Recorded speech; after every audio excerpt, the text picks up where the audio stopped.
Hello, welcome you all to the PW nursing college prep. आज इस video में हम बात करने वाले हैं अबाउट द एबॉर्शन। ठीक है।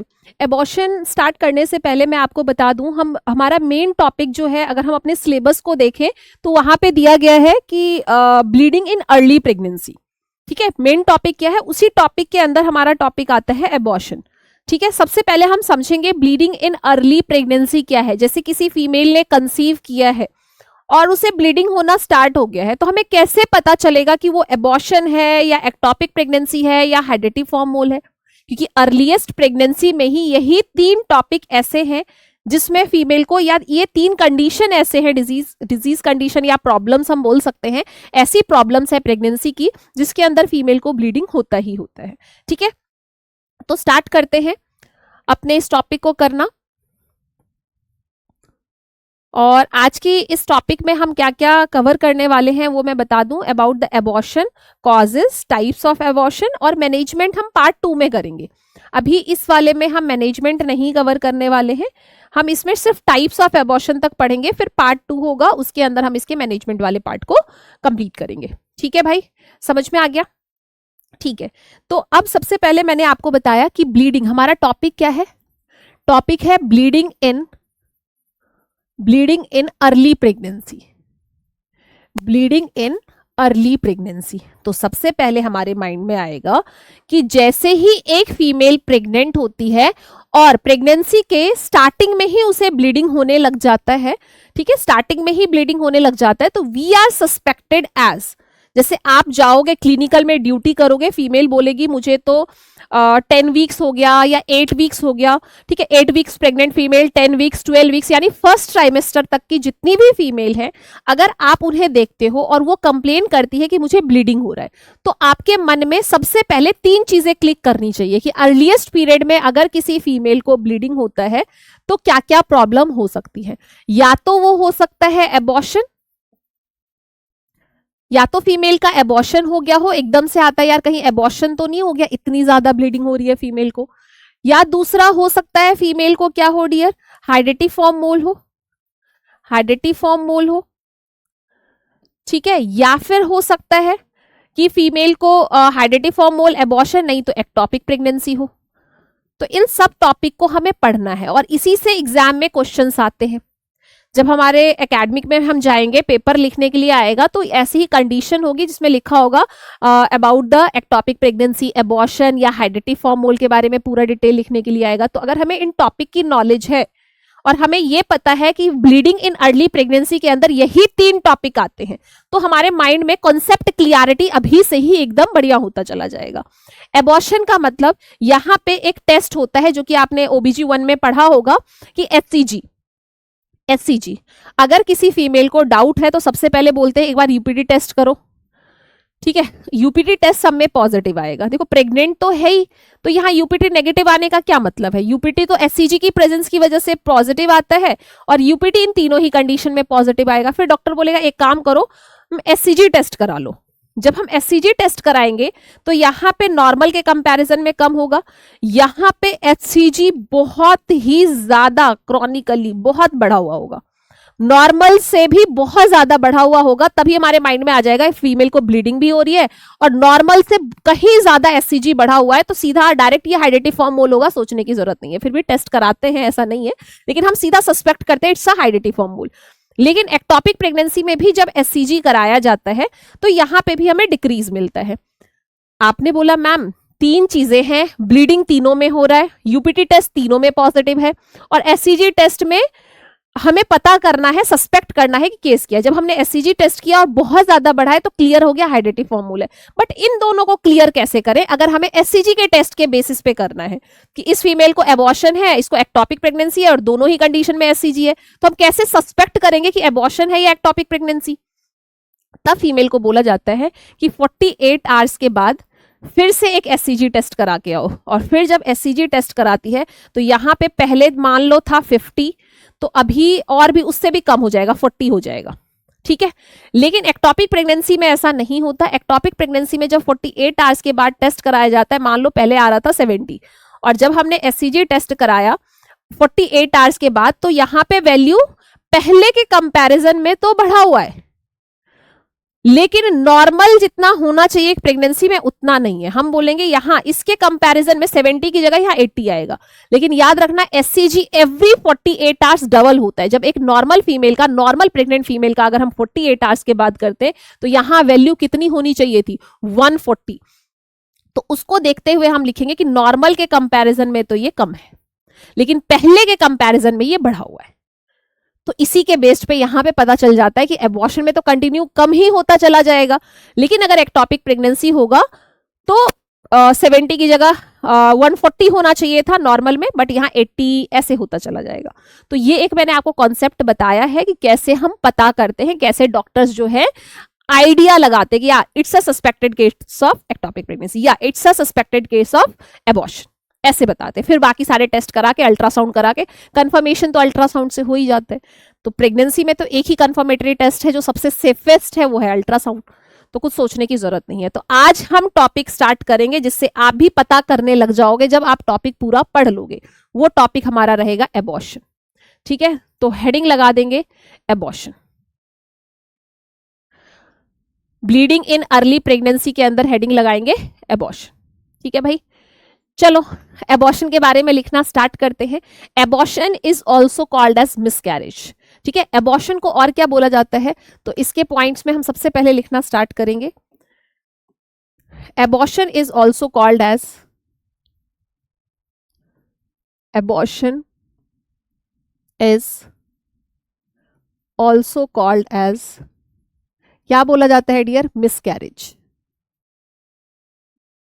Miscarriage and the product of abortus, जो प्रोडक्ट जैसे एबॉर्शन हो गया, वो प्रोडक्ट वेजाइना से बाहर निकल रहा है, तो उसे क्या बोलते हैं, the product of abortus is called as, the product of abortion, the product of abortion is called as, उसे हम बोलते हैं एबॉर्टस। वो जो प्रोडक्ट होता है उसे हम क्या बोलते हैं डियर, एबॉर्टस। एबॉर्टस। तो यहां से हमें दो चीजें पता चली, एक तो हम एबॉर्शन को मिसकैरेज भी बोल सकते हैं, दूसरा जो प्रोडक्ट ऑफ कंसेप्शन जो डेड हो गया है या एक्सपेल आउट हो रहा है, उस प्रोडक्ट को हम क्या बोलते हैं, product of abortion is called as abort. अब हम बात करेंगे कि एबॉर्शन जो है उसकी एक्चुअल डेफिनेशन क्या है, डब्ल्यूएचओ क्या कहता है। डब्ल्यूएचओ का कहना है the weight of the fetus is less than 500 gram. अगर फीटल लॉस होता है और उस प्रोडक्ट का वेट 500 ग्राम से कम होता है तो वो एबॉर्शन है। जिसमें कहीं ये मेंशन नहीं है वो 20 वीक्स भी हो सकता है, वो 22 वीक्स भी हो सकता है। अब किसी बुक में आपको 20 वीक्स मिलेगा, किसी बुक में आपको 22 वीक्स मिलेगा। तो मैं फिर से कह रही हूँ, ये डब्ल्यूएचओ कभी भी वीक्स के लिए वो नहीं कहता, कभी 22 पे भी 500 हो सकता है, कभी 20 पे ही 500 हो सकता है। तो इसमें ऐसा कुछ नहीं है कि ये 20 वीक्स ही फिक्स है या 22 वीक्स ही फिक्स है, ऐसा नहीं होता है। डेफिनेशन है any pregnancy loss occur before the periods of viability. Viability period से पहले अगर कभी भी फीटल लॉस हो जाता है तो वही आपके एबॉर्शन की डेफिनेशन है। ठीक है, डब्ल्यूएचओ का डेफिनेशन मैंने बता दिया है, any pregnancy loss occur with the fetal age is less than 500 gram then it's called as abortion. और इंट्रायूट्राइन डेथ क्या होता है बताओ। अब इसमें बच्चों को ये भी फिर इंट्रायूट्राइन डेथ क्या होता है, देखो इंट्रायूट्राइन डेथ है कि 500 ग्राम से वेट ज्यादा हो गया। हमने तो यही बोला ना, 500 से कम है तो एबॉर्शन है, लेकिन 500 ग्राम से ज्यादा का वेट हो गया, यानी कि मान लो 22 वीक्स तक एबॉर्शन है, लेकिन 22 वीक्स के बाद अगर किसी का हुआ तो क्या होगा, तो वो इंट्रायूट्राइन डेथ होता है। Any pregnancy loss occur at 22 weeks और after 22 weeks of gestation then it's called as intrauterine death. ठीक है, and periods of viability India में क्या है, 28 वीक्स। इंडिया में 28 वीक के बच्चों को या उसके बाद के बच्चों को ही बचाया जाता है, जिसका इंसिडेंस बहुत ज्यादा है। ठीक है, 28 वीक्स के बाद का, लेकिन उससे पहले का अगर देखें तो बहुत कम है। क्लियर, मुझे लगता है आपके माइंड में सारी चीजें क्लियर हो गई होंगी। तो एबॉर्शन के बारे में लिखना स्टार्ट करते हैं। ठीक है, तो क्या है dear, if pregnancy loss occurring, definition, pregnancy loss occurring before 22 weeks of gestation, or according to WHO,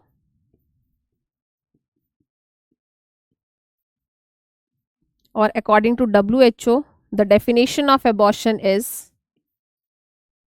if pregnancy loss occurring if the weight of pregnancy loss occurring, यहाँ पे WHO का भी अगर आप लिख सकते हो तो अच्छा है कि आपको मार्क्स ज्यादा होगा, उनको टीचर्स को पता होगा कि आपको पता है कि दोनों डेफिनेशन क्या है। वीक्स वाला is not a actual definition, क्योंकि मैंने बता दिया 22 वीक्स हो सकता है, बट WHO का मेनली कहना यही है कि any pregnancy loss occurring with the fetal weight is less than 500 gram. ठीक है, fetal pregnancy loss occurring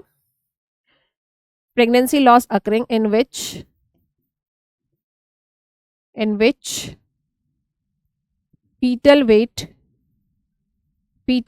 is less than 500 grams। अब चाहे वो 20 वीक्स पे हो चाहे वो 22 वीक्स पे हो, यही डेफिनेशन है जो WHO कहता है। ठीक है, तो मेरे हिसाब से यहाँ पे सारी चीजें समझ में आ गई। एबॉर्शन क्या है, एबॉर्टस क्या है, एबॉर्शन की डेफिनेशन क्या है। फिर अब इसमें कंफ्यूजन होता है कि भाई इंट्रा यूट्राइन डेथ क्या होता है, तो आप इस टर्म को भी लिख लो, इंट्रा यूट्राइन डेथ, जिसे इन शॉर्ट हम बोलते हैं IUD, इंट्रा यूट्राइन डेथ। तो इंट्रा यूट्राइन डेथ कब होगा, जब any pregnancy loss occurring at 22 weeks और आफ्टर 22 वीक्स ऑफ जेस्टेशन। ठीक है, एनी प्रेगनेंसी लॉस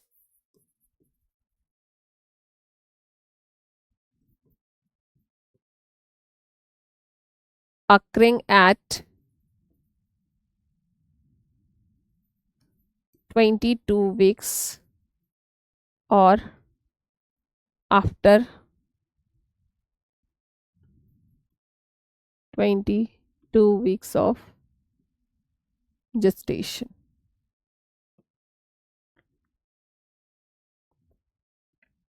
ठीक है भाई, फिर आता है पीरियड्स ऑफ वाइबिलिटी।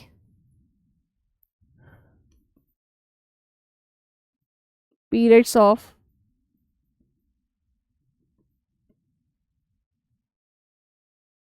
WHO के according 24 weeks, in India it's 28 weeks of gestation, but globally आप देखोगे इंटरनेशनल या फिर डेवलप्ड कंट्रीज में है जो है वो 20 वीक्स ही है। वहां पे तो बहुत कम एज के बच्चों को भी बचाया जाता है। समझ में आ गया, बहुत ही 22 वीक्स 21 वीक्स ऐसे बच्चे, 23 वीक्स 4 वीक्स जहां हम एबॉर्शन कह देते हैं वहां के बच्चे तो बचा भी लेते हैं। ठीक है, तो वहां इतनी एडवांस टेक्नोलॉजी है, बट हमारी इंडिया में अभी इतनी एडवांस टेक्नोलॉजी नहीं है। फिर भी हम पहले के कंपैरिजन में देखें तो बहुत अच्छा कर रहे हैं और धीरे धीरे कर कर आगे हम और डेवलप्ड होते जाएंगे। ठीक है भाई, समझ में आ गया। अब हम बात करेंगे इंसिडेंस ऑफ एबॉर्शन, कितना एबॉर्शन हो जाता है या एबॉर्शन का इंसिडेंस कितना है, कितने टाइप्स के एबॉर्शन होते हैं, कारण क्या है एबॉर्शन का, इन सब पे हम बात करेंगे। ये लिख लिया, पहले आप सारी चीजें लिखते चले जाओ, साथ साथ नोट्स बनाते चले जाओ, मेरे हिसाब से बहुत अच्छा होगा।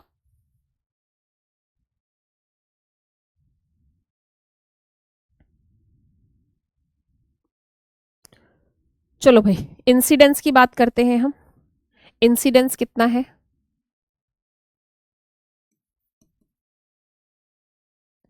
Incidence of abortion. तो अगर हम पूरी प्रेगनेंसी में देखें कि एबॉर्शन का इंसिडेंस कितना है, तो 10 to 20% केसेस ऐसे हैं जिसमें एबॉर्शन होता है। पूरी प्रेगनेंसी है, जैसे मान लो 100 फीमेल ने कंसीव किया तो उसमें से 10 से 20% में एबॉर्शन हो जाता है। तो ऐसे ओवरऑल इंसिडेंस ऑफ एबॉर्शन अगर हम देखें तो 10 to 20% केसेस में होता है। जैसे एक साथ 1000 फीमेल ने कंसीव किया, 1000 का देखा जाए तो उसमें 10 to 20% में एबॉर्शन हो जाता है। और एबॉर्शन अर्ली होता है और लेट पीरियड में कितना चांस होता है, अर्ली एबॉर्शन होता है और लेट एबॉर्शन होता है। तो कितनी फीमेल ऐसी होती हैं इस 10 to 20% में जिनका अर्ली एबॉर्शन हो जाता है। अब ये अर्ली एबॉर्शन क्या है, आपको लग रहा होगा अर्ली एबॉर्शन के बारे में बता दो। तो अर्ली एबॉर्शन का मतलब होता है जैसे कि 6 वीक तक ही एबॉर्शन हो गया, फीमेल ने कंसीव किया, 80% केसेस में अर्ली एबॉर्शन होता है। और 20% जो केसेस होते हैं एबॉर्शन के जो केसेस होते हैं, जैसे मान लो यहाँ 10 to 20% केसेस में एबॉर्शन हुआ, यानी कि जैसे कि 100 केसेस है, टोटल प्रेगनेंसी फीमेल ने कितने कंसीव किया, 100 फीमेल ने, जिसमें से 10 फीमेल को एबॉर्शन हुआ है, तो उस 10 में भी अर्ली एबॉर्शन 80% फीमेल को हो जाता है। 80% फीमेल को अर्ली एबॉर्शन यानी कि 6 वीक तक एबॉर्शन हो जाता है। और लेट एबॉर्शन हम तब बोलते हैं जब फीमेल को 16 वीक तक एबॉर्शन होता है। 16 वीक तक प्रेगनेंसी आ गई और तब जाकर एबॉर्शन हो रहा है, तो उसे हम लेट एबॉर्शन बोलते हैं। ठीक है, 6 वीक तक फीमेल को हो गया तो अर्ली एबॉर्शन हो जाएगा। क्या इतनी बात समझ में आ गई? इंसिडेंस, उसके साथ साथ कौन सी फीमेल में जल्दी होता है, कौन सी फीमेल में लेट होता है। ठीक है भाई, ये लिख लिया होगा।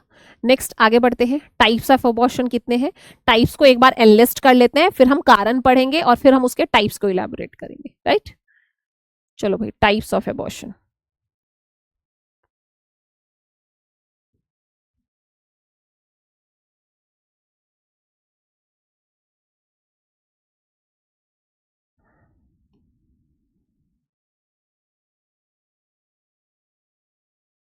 टाइप्स ऑफ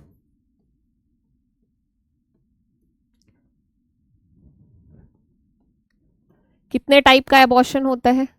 एक हमारा होता है spontaneous,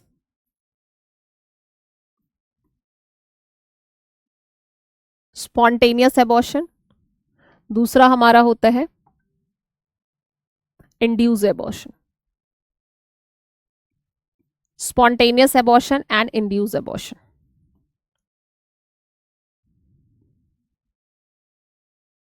spontaneous abortion and induce abortion, देखो ये जो स्पॉन्टेनियस एबॉर्शन है, स्पॉन्टेनियस का मतलब होता है अपने आप एबॉर्शन हुआ, इसमें हम कौन कौन से टाइप्स को पढ़ते हैं। और इंड्यूस होता है कि हाँ एबॉर्शन नहीं हो रहा था फीमेल को, जानबूझकर उसको क्या किया गया, एबॉर्ट कराया गया। ठीक है, तो जानबूझकर कोई ऐसा होता है कि भाई कंजेनाइटल एनोमलीज है बच्चे में, जो है स्पाइना बाइफिडा है, या फिर जो है उसको एनेंसेफेली है, तो इन सब में जानबूझकर मदर को बता दिया जाता है कि ऐसा बच्चा पैदा होगा तो ये प्रॉब्लम्स है, अगर आप एबॉर्शन कराना चाहते हो तो करा सकते हो। तो मदर को पहले पता है कि मेरे बच्चे में दिक्कत है, इस प्रेगनेंसी को रख के कोई फायदा नहीं है, तो मैं एबॉर्शन करा लेती हूँ। डॉक्टर ने कंसेंट भी देते हैं कि ठीक है आप कर सकते हो, डॉक्टर का कंसेंट होता है, और फिर कंसेंट के साथ में क्या करा दिया जाता है, एबॉर्शन। तो उसे हम बोलते हैं एमटीपी। क्या बोलते हैं हम उसे? MTP, medical termination of pregnancy. What is the full form of MTP? इसे हम बोलते हैं medical termination of pregnancy, medical termination of pregnancy. बात समझ में आ गई? Medical termination of pregnancy MTP है। इसके बारे में हम सेपरेट वीडियो में बात करेंगे कि एमटीपी क्या है। इंड्यूस एबॉर्शन में जानबूझकर कराया गया, बताकर, सबको पता है, फिर कराया गया, ठीक है, तो वो एमटीपी है। लेकिन जो अपने आप हो जाता है, जिसमें फीमेल कुछ नहीं करती, वो अपने आप होता है, सबसे पहला है इसके अंदर टाइप थ्रेटेंड एबॉर्शन। इसमें सबसे पहला टाइप है आपका थ्रेटेंड एबॉर्शन। सेकेंड टाइप आपका है inevitable abortion, inevitable abortion. Third type आपका है मिस्ड एबॉर्शन, जिसमें फीमेल को पता ही नहीं है कि उसका एबॉर्शन हो गया है। ठीक है, फोर्थ है इनकम्प्लीट, जिसमें कुछ प्रोडक्ट तो बाहर निकल गए, कुछ अभी यूट्राइन कैविटी के अंदर है, उसे हम बोलते हैं इनकम्प्लीट एबॉर्शन। कंप्लीट एबॉर्शन में आप देखोगे पूरा का पूरा बच्चा एक ही बार में बाहर निकल जाता है, छोटा सा बना हुआ आपने देखा होगा, एक ही बार में पूरा प्रोडक्ट बाहर निकल गया, उसे हम बोलते हैं कंप्लीट एबॉर्शन।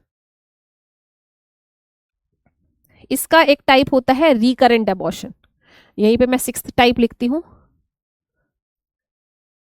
Recurrent abortion. जिस फीमेल को बार बार कंसीव करती है, बार बार एबॉर्शन हो जाता है, 3 बार से ज्यादा अगर ऐसे कंटिन्यूअस में एबॉर्शन हुआ है तो उसे हम रिकरेंट एबॉर्शन, या फिर इसी रिकरेंट एबॉर्शन को हम क्या बोलते हैं डियर, हैबिचुअल एबॉर्शन। इसी को हम क्या बोलते हैं, हैबिचुअल एबॉर्शन भी बोलते हैं। नेक्स्ट 7th टाइप आपका सेप्टिक एबॉर्शन। देखो सेप्टिक एबॉर्शन अपने आप भी हो सकता है और सेप्टिक एबॉर्शन जब हम एमटीपी करते हैं तो भी हो सकता है। तो इस सेप्टिक एबॉर्शन है एक ही चीज। सेप्टिक का मतलब यही होता है कि फीमेल को क्या हो गया, इन्फेक्शन हो गया, जो अपने आप भी हो सकता है और ये इंड्यूस एबॉर्शन में भी हो सकता है कि हम कर रहे हैं उसकी वजह से फीमेल को इन्फेक्शन हो गया फिर हो गया है। ठीक है, तो ये इंड्यूस भी हो सकता है और ये सेप्टिक में भी हो सकता है, बट सेप्टिक एबॉर्शन एक टाइप है, वो आपको याद रखना है। क्लियर? चलो, तो ये यहाँ पे हमने कैटेगराइज कर लिया टाइप्स ऑफ एबॉर्शन, जो हमें पढ़ना है कि कितने टाइप्स के एबॉर्शन होते हैं। आपने लिख भी लिया होगा इसको पूरा। नेक्स्ट लिखेंगे सबसे पहले कारण, कॉजेज ऑफ एबॉर्शन क्या है, कॉजेज ऑफ एबॉर्शन क्या है। नेक्स्ट लिखेंगे कॉजेज ऑफ एबॉर्शन, एबॉर्शन होता क्यों है। फिर हम टाइप्स को देखेंगे। कॉजेज ऑफ एबॉर्शन, एबॉर्शन होता क्यों है फीमेल को, कोई बताएगा। अच्छा सॉरी, ये तो मतलब रिकॉर्डेड सेशन है, लाइव नहीं है, लेकिन ऐसा लगता है कि आप लोग सामने हो, आप लोग पढ़ रहे हो, सुन रहे हो, तो आप लोग अभी बस जवाब देने ही वाले हो, इसलिए मैंने आपसे पूछ लिया। बट कोई बात नहीं, क्योंकि लाइव क्लासेस की इतनी आदत हो गई है कि बिना स्टूडेंट के क्लास लेना इस ऐसा लगता है कि यार क्या चल रहा है। ठीक है, बट ये भी उम्मीद है कि क्लास को आप देखोगे भी और सीखोगे भी बहुत कुछ, तो हम चलता रहता है। कॉजेज में बात करते हैं कि एबॉर्शन का जो कारण होता है, मोस्ट कॉमन कॉज होता है वो क्रोमोसोमल एबनॉर्मेलिटी होता है, क्योंकि आपने देखा मोस्ट ऑफ द केसेस में स्टार्टिंग में ही एबॉर्शन हो जाता है या अपने आप ही मोस्ट ऑफ द केसेस में अपने आप एबॉर्शन हो जाता है। वो किस कारण की वजह से होता है, तो 50% तक कॉज इसका क्या होता है डियर, क्रोमोसोमल एबनॉर्मेलिटी। तो एबॉर्शन का अगर कोई क्वेश्चन पूछता है कि मोस्ट कॉमन कॉज क्या होगा, आपका आंसर जाएगा क्रोमोसोमल एबनॉर्मेलिटी।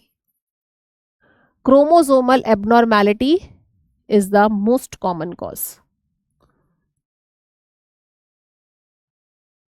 मोस्ट कॉमन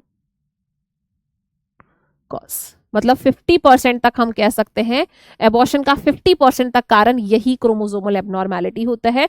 और उस क्रोमोसोमल एबनॉर्मेलिटी के अंदर भी बहुत सारी चीजें आप लिख सकते हो कि 50% तक तो कारण यही है, जैसे कि नंबर ऑफ क्रोमोसोम इंक्रीज और decrease is called as aneuploidy.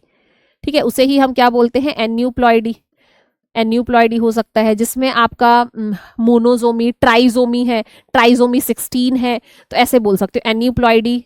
या फिर आपने बोला ट्राइजोमी है, ट्राइजोमी है, फिर आपने बोला मोनोजोमी है। आपने क्या बोला डियर, मोनोजोमी है। मोनोजोमी के अलावा और क्या हो सकता है डियर, जैसे कि टर्नर सिंड्रोम है, ट्राइजोमी 16 है, मोनोजोमी है, हेप्लॉइडी है, टर्नर सिंड्रोम है। इसके अंदर हमने क्या लिखा, ट्रोमोजोमी है, मोनोजोमी 16 भी है, ट्राइजोमी 16 भी है। इस तरह से भी क्वेश्चंस पूछे जाते हैं। ठीक है, जैसे मैंने एक एग्जाम दिया था, उसमें जर्म प्लाज्म डिफेक्ट करके भी बोला था कि उसमें लिखा हुआ था जर्म प्लाज्म डिफेक्ट,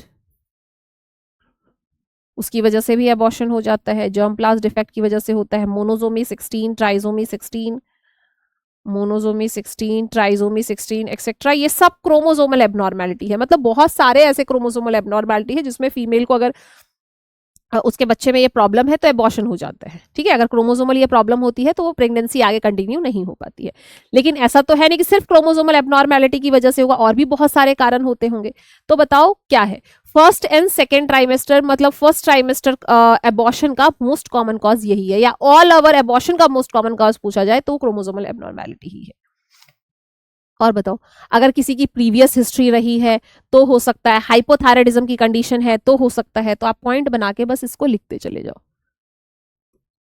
अगर जैसे किसी की प्रीवियस हिस्ट्री में हुई है तो भी उसको चांस होते हैं होने के। अगर किसी को मोस्ट कॉमन हाइपोथायरॉयडिज्म है तो हाइपोथायरॉयडिज्म में भी फीमेल को चांस होता है कि फीमेल को हाइपोथायरॉयडिज्म है, हो सकता है। ठीक है, अगर किसी फीमेल का एडवांस मैटरनल एज है, इंक्रीज मैटरनल एज है, जैसे वो 40 ईयर्स की हो गई, 42 ईयर्स की हो गई, तो उसमें भी ज्यादा होता है। ठीक है, तो आप लिख सकते हो advanced maternal age, advance maternal age यानी कि इंक्रीज मैटरनल एज। इसमें भी चांस होता है एबॉर्शन का। अगर किसी का सर्वाइकल इनकॉम्पिटेंसी की प्रॉब्लम है तो भी हो सकता है। What is the meaning of cervical incompetency, क्योंकि आप पहली बार सुन रहे होगे। तो इस सर्वाइकल इनकॉम्पिटेंसी का मतलब होता है cervix loose her retentive power. Cervix की पावर खत्म हो जाती है, जैसे ही उस पे बच्चे का वेट बढ़ता है, लोड आता है, वैसे ही सर्विक्स क्या हो जाता है, डायलेट और एबॉर्शन हो जाता है। ठीक है, तो सर्वाइकल इनकॉम्पिटेंसी का मतलब है cervix loose her retentive power.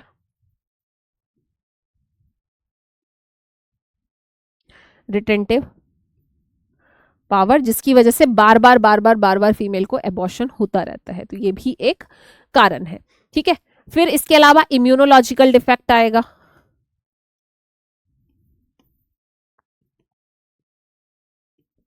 Immunological defect, anatomical defect of the uterus,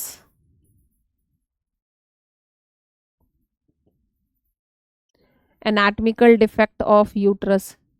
anatomical defect of the uterus क्या है, इसको मैं नेक्स्ट स्लाइड पे बताती हूँ। एनाटॉमिकल डिफेक्ट में क्या आएगा डियर,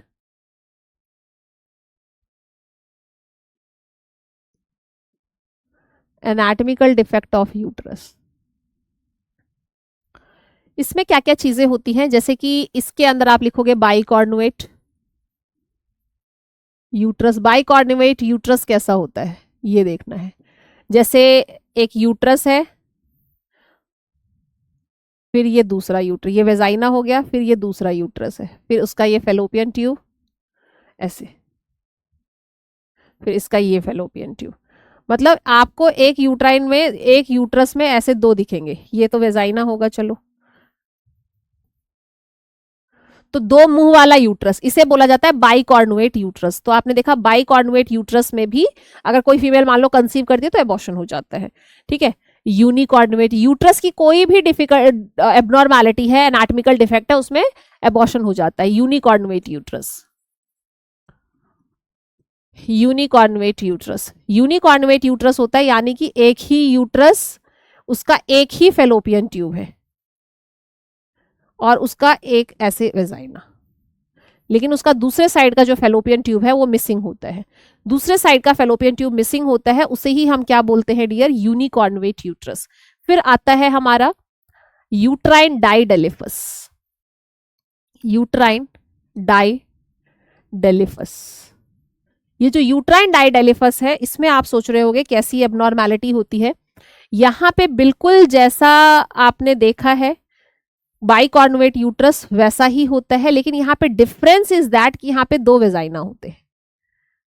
ठीक है, यहाँ पे क्या होते हैं डियर, एक यूट्रस, उसका फेलोपियन ट्यूब और उसका सेपरेट ऐसे वेजाइना। तो इस यूट्रस में और इसमें क्या डिफरेंस लग रहा है, बाकी सब कुछ तो सेम है, बाकी सब कुछ तो सेम है, लेकिन यहाँ पे दो वेजाइना है। इस यूट्रस, यहाँ पे वेजाइना एक ही था लेकिन दो यूट्रस थे, दोनों का एक एक फेलोपियन ट्यूब था। यहाँ दो वेजाइना, दो यूट्रस और दोनों का अपना एक एक फेलोपियन ट्यूब, इसे हम बोलते हैं यूट्राइन डाइडेलिफस। ठीक है, एक एबनॉर्मैलिटी और है जिसे हम बोलते हैं सेप्टेट यूट्रस, जो बाहर से देखने में बिल्कुल नॉर्मल लगता है लेकिन उसके अंदर सेप्टम प्रेजेंट होता है। तो नेक्स्ट टाइप, एबनॉर्मैलिटी के अंदर टाइप्स लिख सकते हो, ये आप अलग से याद भी कर सकते हो। इसका टाइप हो जाएगा anatomical deformity of the uterus का सेप्टेट यूट्रस।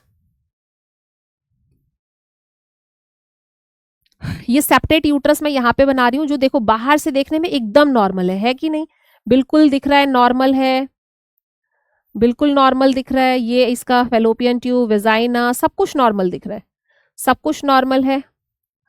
ये फेलोपियन ट्यूब भी नॉर्मल, सब कुछ नॉर्मल। लेकिन फिर दिक्कत क्या है, तो यहाँ यूट्रस में जैसे ये यूट्राइन कैविटी है, यूट्राइन कैविटी है, तो यहाँ पे क्या होता है डियर, सेप्टम प्रेजेंट होता है, इसके बीच में ऐसे सेप्टम प्रेजेंट होता है।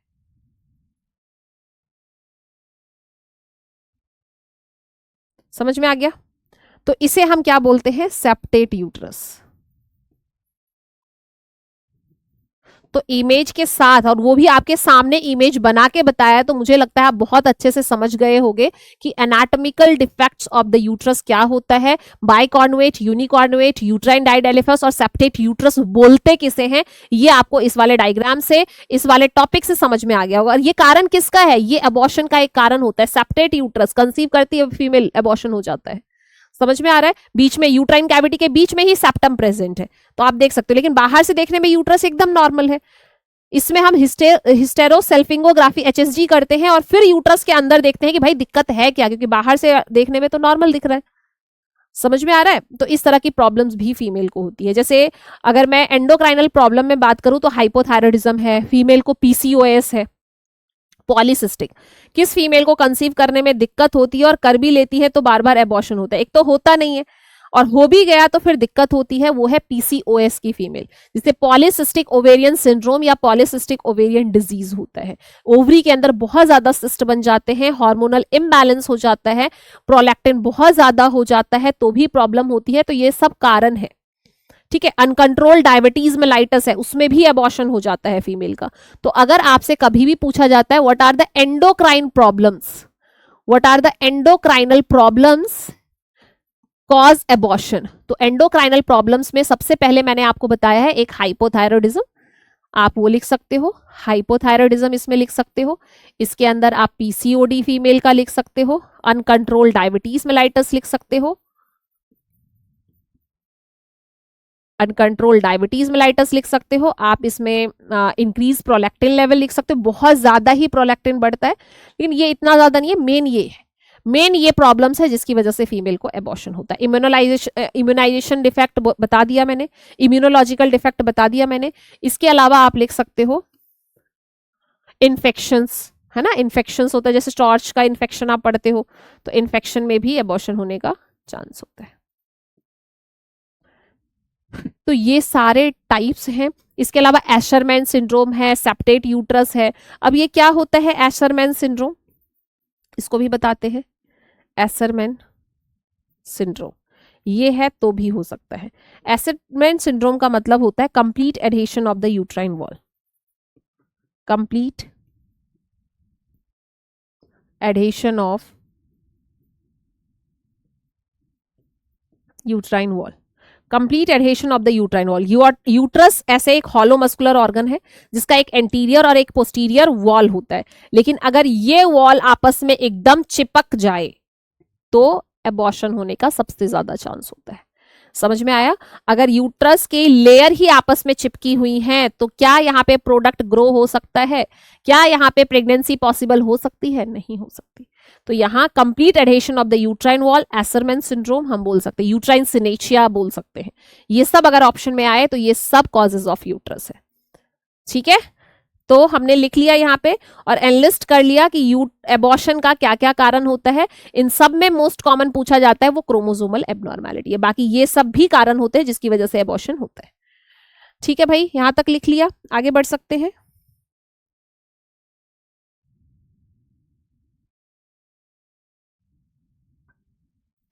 चलो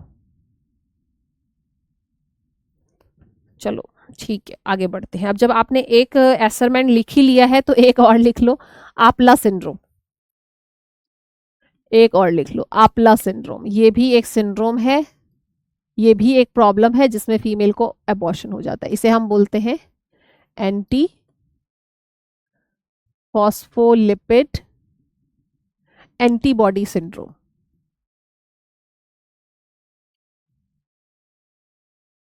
anti phospholipid antibody syndrome, APLA syndrome. ठीक है भाई, चलो नेक्स्ट लिखेंगे टाइप्स ऑफ एबॉर्शन।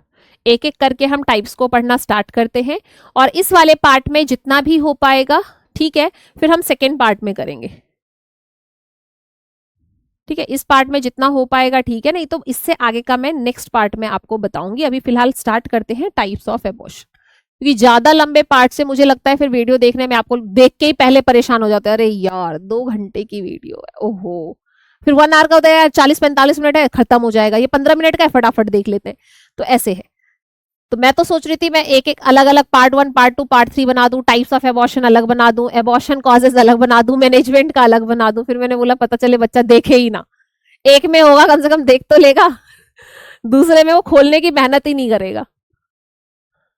चलो भाई, अब हम चलते हैं और अपने टाइप्स ऑफ एबॉर्शन को स्टार्ट करते हैं। टाइप्स ऑफ एबॉर्शन में मैं चाहती हूं कि आपको टेबल के फॉर्म में मैं spontaneous abortion, types of abortion में सबसे पहला जो हम करेंगे वो करेंगे spontaneous abortion. Spontaneous abortion, spontaneous abortion वो एबॉर्शन है जो अपने आप हो जाता है। कौन सा है डियर? स्पॉन्टेनियस एबॉर्शन जो अपने आप फीमेल को हो जाता है। तो सबसे पहले मैं चाहूंगी कि आप दो ऐसे हैं जिसमें बहुत ज्यादा कंफ्यूजन है और एग्जाम के लिए बहुत ज्यादा इंपॉर्टेंट है, बहुत सारे क्वेश्चंस पूछे जाते हैं। सीधा पूछा जाता है define threatened abortion, define inevitable abortion, ऐसे लिखा हुआ आता है। तो हम क्यों ना इन दोनों की डेफिनेशन को पहले ही लिख लें। तो सबसे पहले हम लिखेंगे थ्रेटेंड एबॉर्शन के बारे में। सबसे पहले हम लिखेंगे डियर थ्रेटेंड एबॉर्शन। सबसे पहले हम लिखेंगे about the threatened abortion.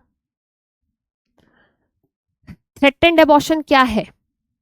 The process of abortion started but not reached up to the level where the continuation of pregnancy is not possible.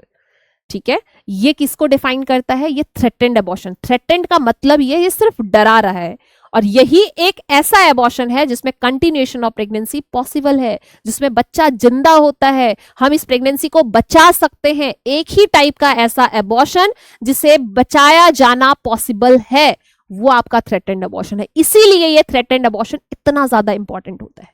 ठीक है, इससे इसलिए इतने ज्यादा क्वेश्चंस आते हैं कि बाकी सब में तो खत्म ही है बच्चे की लाइफ, बच्चा है ही नहीं, लेकिन एक ऐसा एबॉर्शन जिसमें बच्चा जिंदा होता है। ब्लीडिंग तो स्टार्ट है लेकिन बच्चा भी बचा हुआ है। हम इस प्रेगनेंसी को कैसे कैसे करके बचा सकते हैं। ठीक है भाई, तो डिफाइन द थ्रेटेंड एबॉर्शन तो लिखेंगे the process of abortion, the process of abortion started and the process of abortion gets started and not reached, the process of abortion started and not reached up to the level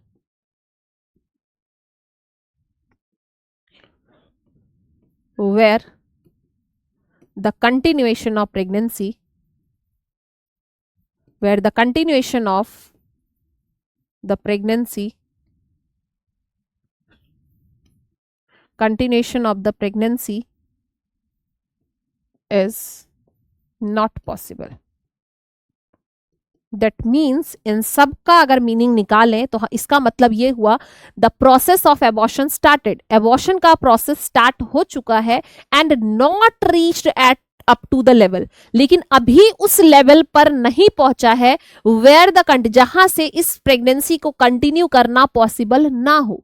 मतलब अभी ये pregnancy उस level पर नहीं पहुंचा है जहां से इसे कंटिन्यू करना पॉसिबल ना हो। इसका मतलब अगर इसको हम पूरा मीनिंग बोले, भाई कहना क्या चाह रहे हो, अरे बोलना क्या चाह रहे हो, क्लियर बताओ। ये डेफिनेशन ऐसा ही है जो थोड़ा उलझा हुआ है। इसका पूरा मीनिंग यही होता है कि continuation of pregnancy is possible. कहना चाह रहे हैं कि continuation of pregnancy is possible, continuation of pregnancy is possible. इसका मतलब यही होता है, continuation of pregnancy is possible. तो फटाफट से थ्रेटेंड एबॉर्शन की डेफिनेशन को लिख लो, फिर हम लिखेंगे इनविटेबल एबॉर्शन की डेफिनेशन जो ऑलमोस्ट सेम है। यहां से नॉट हटाना है एक, बाकी पूरी डेफिनेशन सेम है। तो लिख लेते हैं हम second definition about the inevitable abortion, about the inevitable abortion. सबको मैं पहले डिफाइन कर देती हूं, फिर हम उसके कैरेक्टरिस्टिक्स फीचर्स को टेबल के फॉर्म में लिख लेंगे। इनविटेबल एबॉर्शन कहता है the process of abortion, the process of abortion get started and reached up to the level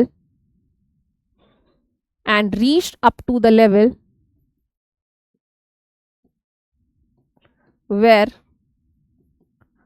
the continuation of pregnancy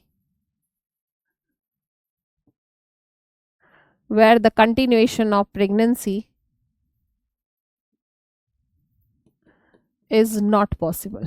definition almost same है, बस एक नॉट हटाने से मीनिंग बदल गया कि प्रोसेस ऑफ एबॉर्शन स्टार्ट हो चुका है एंड उस लेवल पे पहुंच चुका है, and reach up to the level, यानी कि उस लेवल पर पहुंच गया है जहां से इस प्रेगनेंसी को, from where the continuation of pregnancy is not possible, जहां से इस प्रेगनेंसी को अब बचा पाना मुश्किल, मतलब नहीं है, इस प्रेगनेंसी को बचाना पॉसिबल नहीं है, मुश्किल नहीं है, नहीं मतलब इस प्रेगनेंसी को बचाना ही पॉसिबल नहीं है, इस प्रेगनेंसी को अब हम बचा ही नहीं सकते।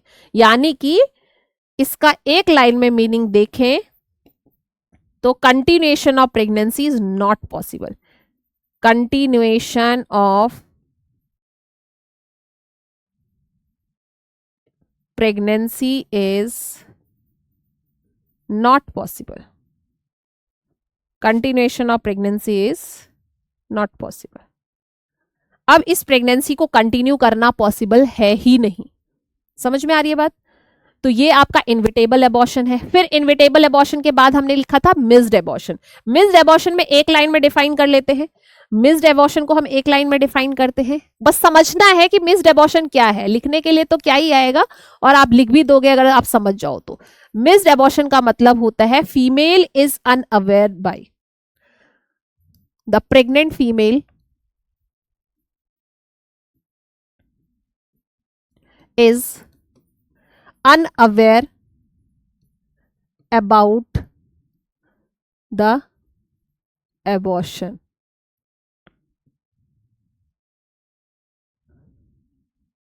ठीक है, the pregnant female is unaware about the abortion and complaining the brownish vaginal discharge and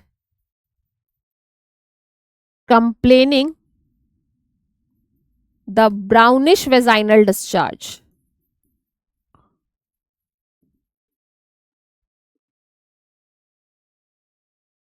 And this type of abortion is called as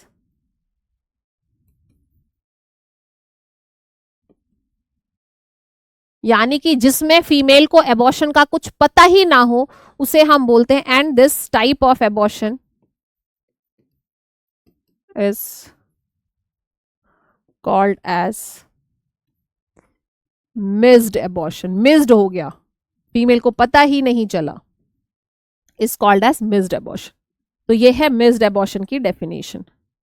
ठीक है, फीमेल इसमें मेनली जब पूछा जाता है कि कोई दिक्कत हो रही थी, कोई परेशानी हो रही थी, वो पूछेगी क्यों, क्या हुआ, तो आप बोलोगे अरे एबॉर्शन, वो बोलेगी नहीं मुझे तो कुछ नहीं हो रहा था, हाँ कभी कभी मैंने देखा कि मुझे थोड़ा ब्राउनिश ब्राउनिश डिस्चार्ज था, मैंने सोचा प्रेगनेंसी में ऐसे ही नॉर्मल होता होगा, लेकिन कभी मुझे ऐसा नहीं लगा कि एबॉर्शन हो गया है, ऐसा तो मुझे कभी भी फ्रेश ब्लीडिंग या मतलब खून ऐसा कुछ निकल ही नहीं रहा था, ऐसा ब्लीडिंग का कुछ कंप्लेन ही नहीं था, लेकिन ब्राउनिश स्पॉटेड वेजाइनल ब्लीडिंग जो है फीमेल कंप्लेन करती है, जब पूछा जाता है वो भी तब। क्या यहां तक की चीजें समझ में आ गई आपको? ठीक है, अब हम फोर्थ लिख लेते हैं इनकम्प्लीट एबॉर्शन। इसका फोर्थ टाइप है incomplete abortion. Incomplete abortion, incomplete abortion में क्या होता है, the product of some product of conceptious expel out through the vagina and some product of conceptious remains inside the vagina। मतलब जो बच्चे का पार्ट, बच्चा जो डेड हो गया, वो उसमें से कुछ पार्ट तो बाहर निकल जाता है ब्लीडिंग के साथ और कुछ पार्ट यूट्राइन कैविटी के अंदर ही रह जाता है।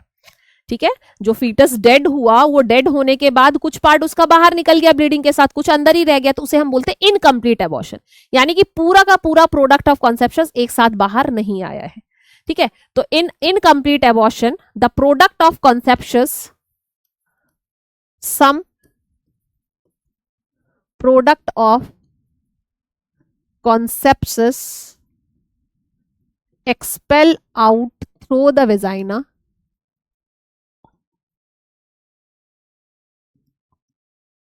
and some product of conceptious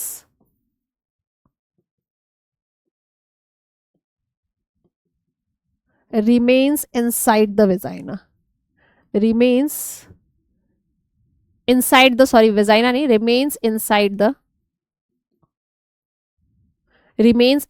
the uterine cavity.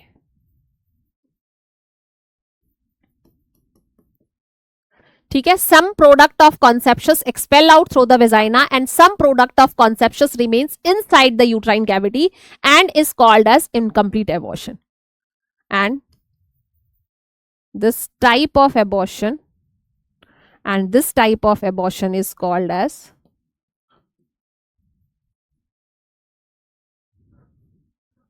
incomplete abortion.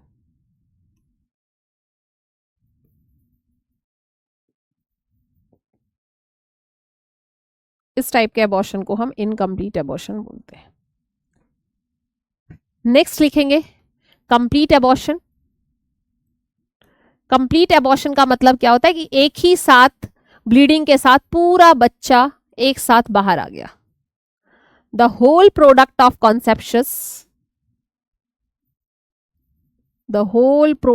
कॉन्सेप्शस, उसे ही हम प्रोडक्ट बोल रहे हैं, प्रोडक्ट ऑफ कॉन्सेप्शन का जो प्रोडक्ट है, पीओसी भी लिखते हैं इन शॉर्ट में, बट अभी आपके लिए पूरा पूरा लिख रही हूं. The whole product of conceptus expel out through the vagina. The whole product of conceptious expel out through the vagina at a time. एक ही बार में पूरा प्रोडक्ट जब बाहर निकल जाता है तो उसे हम कंप्लीट एबॉर्शन बोलते हैं. The whole product of conceptus expel out through the vagina at a time and uterine cavity is empty.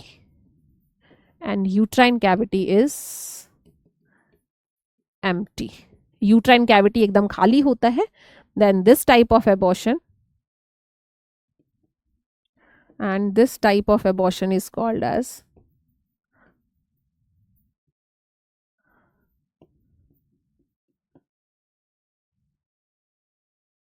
called as complete abortion.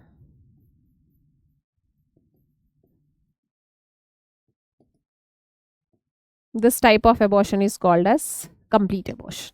ठीक है भाई, तो कंप्लीट एबॉर्शन हो गया, incomplete abortion, missed abortion, inevitable abortion, threatened abortion, और कौन सा abortion रह गया हमारा?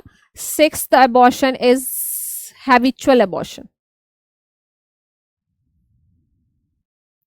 सिक्स्थ रिकरेंट बोल सकते हो या फिर उसी को हम हैबिचुअल एबॉर्शन बोलते हैं. इसके बारे में मैं पूरा बता ही देती हूँ क्योंकि ये हमारे टेबल में नहीं आएगा. यहां तक की चीजें तो टेबल में आ जाएंगी बट रिकरेंट एबॉर्शन हमारा टेबल में नहीं आएगा, तो इसको पूरा ही पढ़ लेते हैं. रिकरेंट एबॉर्शन, ठीक है. सबसे पहली line, also called as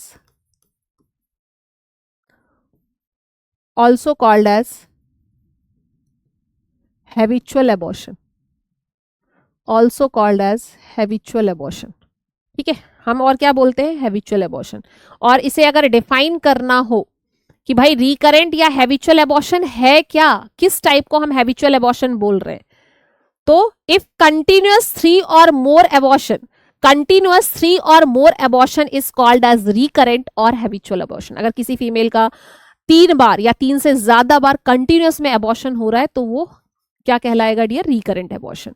continuous 3 or more abortion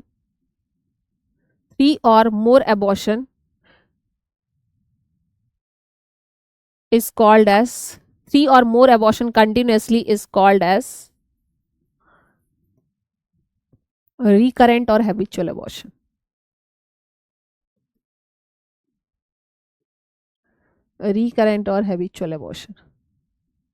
Continuous 3 or more abortion is called as recurrent or habitual abortion. ये भी 2 टाइप का होता है. ये जो आप रिकरेंट और हैबिचुअल एबॉर्शन देख रहे हो इसमें भी हमारा 2 टाइप होता है. 2 टाइप क्या होता है? एक प्राइमरी होता है, एक सेकेंडरी. यानी कि कभी किसी फीमेल ने कंसीव किया ही नहीं, पहली बार कंसीव किया और दिक्कत आ रही है, एबॉर्शन, तो प्राइमरी होगा. अगर एक बच्चा नॉर्मल हो गया था, ठीक है, एक बच्चा है नॉर्मल हुआ, कोई दिक्कत नहीं आई, लेकिन उसके बाद फीमेल कंसीव कर रही है तो कंटिन्यूअस एबॉर्शन हो रहा है, तो उसे हम सेकेंडरी हैबिचुअल एबॉर्शन बोलते हैं. तो इसमें यही डिफरेंस है प्राइमरी और सेकेंडरी में, और कुछ इसमें लिखने की जरूरत नहीं है, बस बता दो अगर आपको एक्सप्लेन करना है तो आप कर सकते हो अब अपनी लैंग्वेज में कि हाँ भाई क्या है primary recurrent abortion and secondary recurrent abortion.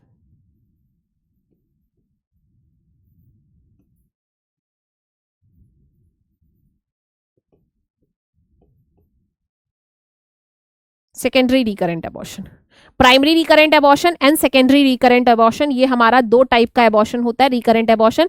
Primary का मतलब फीमेल ने कभी कंसीव किया ही नहीं, कोई बच्चा नहीं है। सेकेंडरी रिकरेंट एबॉर्शन का मतलब मैंने बता दिया, आफ्टर एक बेबी नॉर्मल हुआ है और after that female having continuous abortion.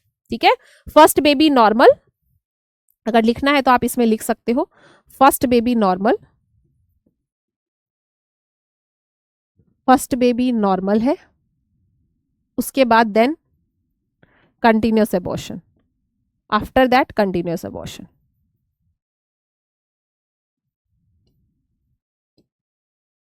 After that continuous abortion. ठीक है, is called as secondary recurrent abortion. यहां पे no history of pregnancy,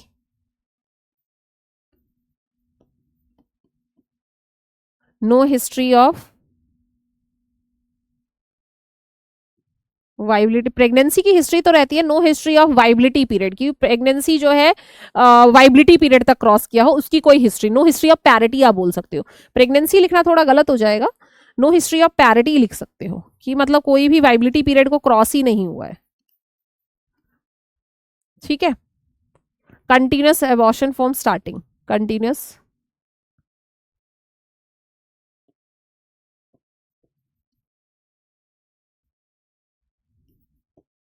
continuous abortion from starting first day, first pregnancy, continuous abortion from first pregnancy, continuous abortion from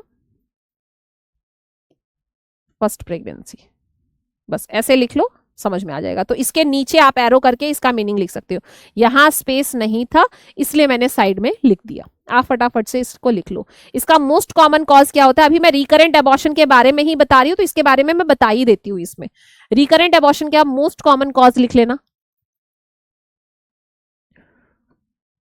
types लिख लिया आपने recurrent abortion का, primary secondary, cause लिख लेना cervical incompetency, cervical incompetency, यही इसका मोस्ट कॉमन कॉज होता है। एक minute,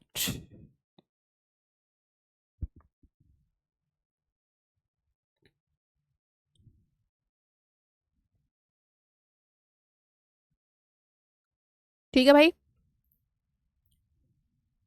cervical incompetency most common cause होता है। ठीक है, और इसके मैनेजमेंट की बात करें तो यहीं पे सर्कलाज ऑपरेशन कराया जाता है। ये तो मैंने बता ही दिया था सर्वाइकल इनकॉम्पिटेंसी क्या होता है।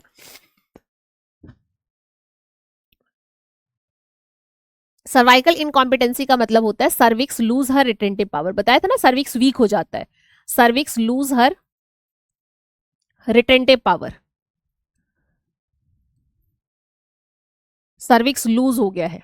ठीक है, तो अब हमें क्या करना पड़ेगा मैनेजमेंट में, रिकरेंट एबॉर्शन का मैनेजमेंट क्या होता है, तो यहीं पे मैं रिकरेंट एबॉर्शन का management of this cervical incompetency या रिकरेंट एबॉर्शन का कारण ही यही है, तो मैनेजमेंट में हम करते हैं सर्कलाज ऑपरेशन,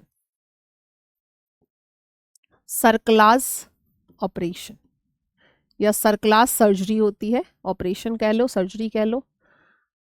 ये भी दो टाइप से होता है। होता क्या है सर्कलाज ऑपरेशन में, 14 वीक्स के बाद फीमेल की सर्विक्स को सूचरिंग कर दी जाती है। ठीक है, नॉन एब्जॉर्बेबल सूचर से क्या किया जाता है, सर्विक्स को बांध दिया जाता है, मतलब सूचरिंग कर दी जाती है, जिससे कि प्रोडक्ट का वेट बढ़े तो सर्वाइकल डायलेशन ना हो और एबॉर्शन ना हो, उसे रोकने के लिए 14 वीक्स के बाद सर्जरी की जाती है, यानी कि सर्विक्स की सूचरिंग की जाती है, सर्विक्स को एक तरह से बांध दिया जाता है कि अब कहां जाएगा, अब प्रोडक्ट कैसे निकलेगा, अब तो अंदर ही वो ग्रो करता रहेगा। समझ में आया। तो ये जो सर्जरी सर्कलाज ऑपरेशन इसका नाम है, ये भी दो तरीके से होता है, एक मैकडोनल्ड्स होता है, एक शिरोडकर होता है। ठीक है, ये सर्कलाज ऑपरेशन भी दो तरीके से परफॉर्म किया जाता है, एक होता है मैकडोनल्ड्स और दूसरा होता है श्रियोदकर, एक होता है श्रियोदकर।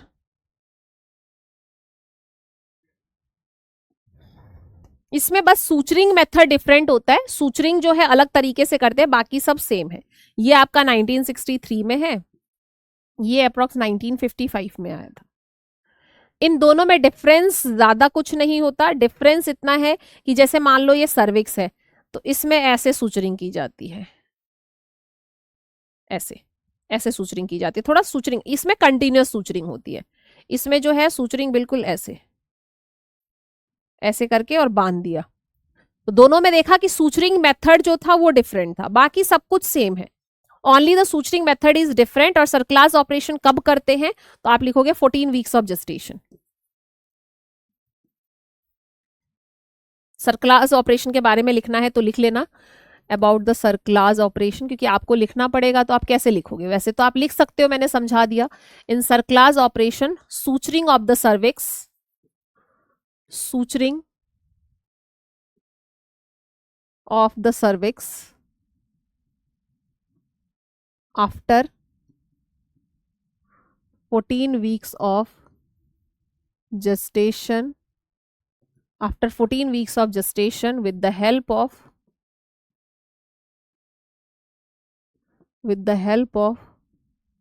non-absorbable suture,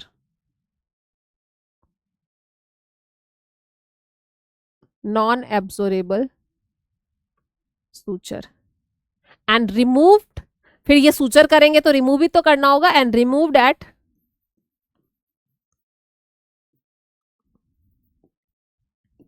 37 weeks. ज्यादा टाइम तक नहीं रखना है, पता चले कॉन्ट्रैक्शन स्टार्ट हुआ तो फिर रप्चर भी हो सकता है, इसलिए बांध के नहीं रखना है, 37 वीक पे खोल दो, उसके बाद जब भी लेबर होगा होगा आराम से हो जाएगा, ऐसा नहीं उसके बाद तक हमें नहीं रखना होता है। ठीक है, तो cerclage operation suturing of the cervix after 14 weeks of gestation with the help of non observable suture and removed at 37 weeks of gestation. 37 weeks पे हम उसे रिमूव भी कर देते हैं। तो आप इस तरह से आप उसमें टाइप्स में लिख सकते हो। लिख लिया?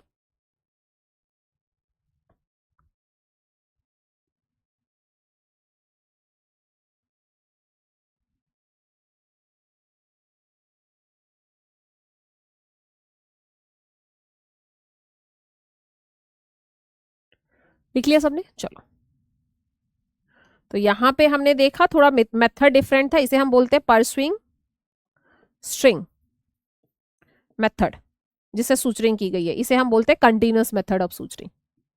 इसमें क्या होता है dear? Continuous method of suturing होता है। ये पहले से ही चल रहा है, कंटिन्यूअसली ऐसे ही सूचर कर देते थे, ये बाद में आया है, थोड़ा सा परस्यू स्ट्रिंग करके घुमा के फिर सूचरिंग की जाती है। बाकी जो चीजें हैं वो सेम है। ठीक है, मेथड, ये जो डेफिनेशन इसके बारे में जो बताया है ये सब सेम है, कि सर्क्लास ऑपरेशन करते हैं क्योंकि सर्विक्स लूज होता है, जिससे कि इस प्रेगनेंसी को कंटिन्यू किया जा सके। ठीक है, एबॉर्शन ना हो से रोका जा सके। तो हमने कितने टाइप के एबॉर्शन? 7 टाइप के एबॉर्शन पढ़ लिया। अभी मैं लास्ट बताती हूँ आपको, 7th, 6th हो गया है, अब लास्ट बताती हूँ 7th। 7 टाइप का हमारा एबॉर्शन था सेप्टिक एबॉर्शन। बताओ भाई अबाउट द सेप्टिक एबॉर्शन, आप लोग अपने मन में सोचो, सेप्टिक एबॉर्शन क्या होता है? सेप्टिक का मतलब ही है इन्फेक्शन, सेप्टिक का मतलब ही क्या होता है? इन्फेक्शन होना। ठीक है, जिसमें मैंने बोला स्पॉन्टेनियस 15% होता है, बट इंड्यूस जो है वो 85% केसेस में ये इंड्यूस होता है, due to the health care provider होता है। ठीक है, due to the health care. If infection occur during the occur with sorry abortion occur with infection, infection की वजह से एबॉर्शन हो गया, then it's called a septic abortion. ठीक है, उसे ही हम क्या बोलते हैं dear? Septic abortion.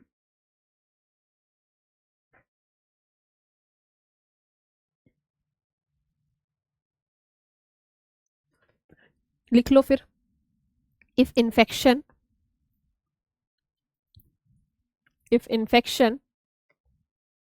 occur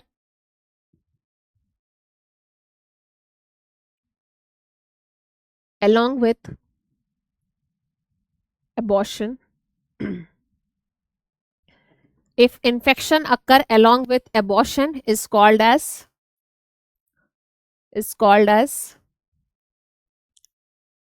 septic abortion. Incidence of septic abortion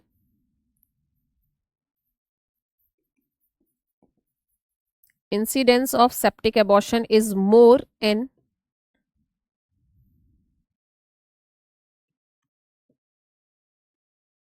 incidence of septic abortion is more in case of induced abortion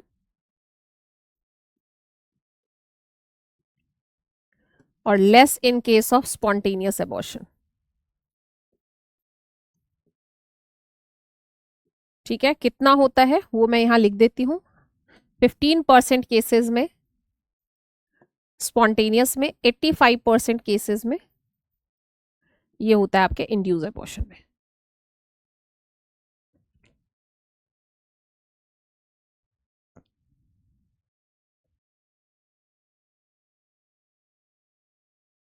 चलो भाई नेक्स्ट लिखेंगे. ग्रेडिंग.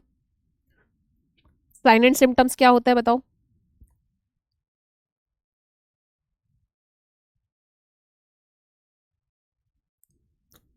इसका साइन एंड सिम्टम्स पूछा जाए, इसके साथ साथ ही बता देती हूँ फिर अलग से क्या करना है ना. Sign and symptoms,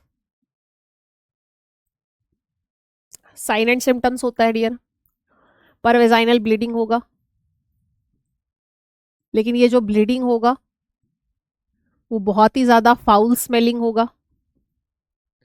foul smelling, इसके साथ साथ प्यूरिलेंट डिस्चार्ज ये भी लिखा हुआ आता है.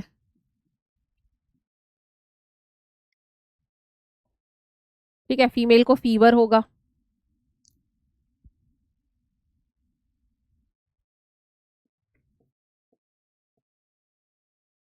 एब्डोमिनल पेन होगा,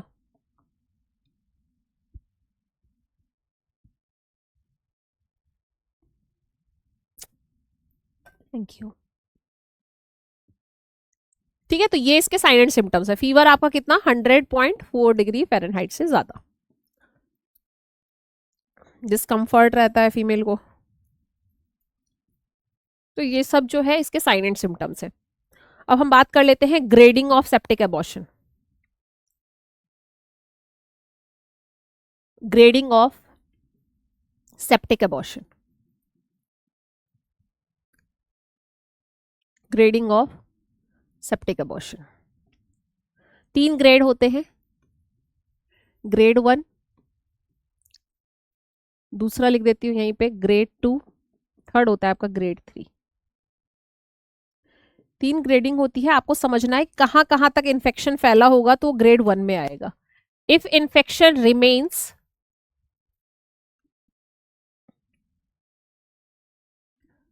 if infection remains inside the uterine cavity, if infection remains inside the uterine cavity is called grade 1. If infection spread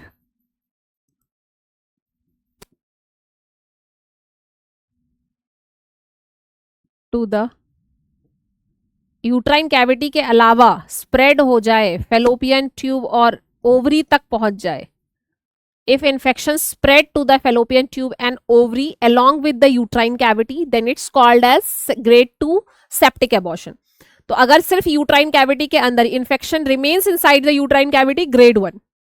If infection spread to the fallopian tube and ovary, then it's called is grade 2. If the infection spread outside the this genital organs like fallopian tube, ovary से आगे spread हो जाए. If infection present in the peritoneal cavity, ठीक है, तब हम उसे क्या बोलते हैं डियर, ग्रेड 3. मतलब ये सबसे ज्यादा होगा. फेलोपियन ट्यूब ओवरी तक तो हो ही गया, यूट्राइन कैविटी में है ही, लेकिन इसके अलावा क्या हो जाए डियर, पेरिनियल कैविटी में भी हो जाए, पेरिटोनियल मेम्ब्रेन तक इन्फेक्शन पहुंच जाए, तो ये आपका ग्रेड 3 होगा. बताओ समझ में आया. ठीक है, तो हम यहां पे लिख लेते हैं if infection spread to the surrounding organs, spread to the surrounding, इसके अलावा इसके जो सराउंडिंग के ऑर्गन्स है वहां तक इन्फेक्शन पहुंच जाए, पेरिटोनाइटिस ऐसे कंप्लेन होने लग जाए फीमेल को, तब वो ग्रेड 3 हो जाएगा। तो मुझे लगता है आपको ग्रेडिंग ऑफ सेप्टिक एबॉर्शन समझ में आ गया होगा। और मैनेजमेंट में हम कुछ नहीं करते, मैनेजमेंट में कुछ नहीं क्या करते, बहुत कुछ करते हैं। मैनेजमेंट में हमें मेन यहाँ पे फीमेल को एंटीबायोटिक्स देना होता है। मैनेजमेंट में हमें क्या करना है, फीमेल को एंटीबायोटिक्स देना है। ठीक है, तो हम इन्फेक्शन है तो क्या करेंगे, तो प्रोसेस ऑफ एबॉर्शन, पूरा प्रोसेस ऑफ एबॉर्शन को कंप्लीट करेंगे मैनेजमेंट के अंदर। Complete the process of abortion, वो मैं मैनेजमेंट में आपको समझाऊंगी, सबका मैनेजमेंट एक साथ ही बताऊंगी। Complete the process of abortion, अगर एबॉर्शन का प्रोसेस कंप्लीट नहीं हुआ है तो प्रोसेस ऑफ एबॉर्शन को कंप्लीट करें एंड स्टार्ट एंटीबायोटिक थेरेपी। इस फीमेल को क्या करते हैं, एंटीबायोटिक थेरेपी स्टार्ट करते हैं, स्टार्ट एंटीबायोटिक थेरेपी। इस फीमेल को हम क्या करते हैं डियर, एंटीबायोटिक थेरेपी जो है वो स्टार्ट करते हैं। एंटीबायोटिक थेरेपी में हमें क्या करना होगा, हमें ड्रग्स देने होंगे। हमें क्या करना होगा, ड्रग्स देना होगा। कौन सा ड्रग्स देंगे भाई, जल्दी बताओ।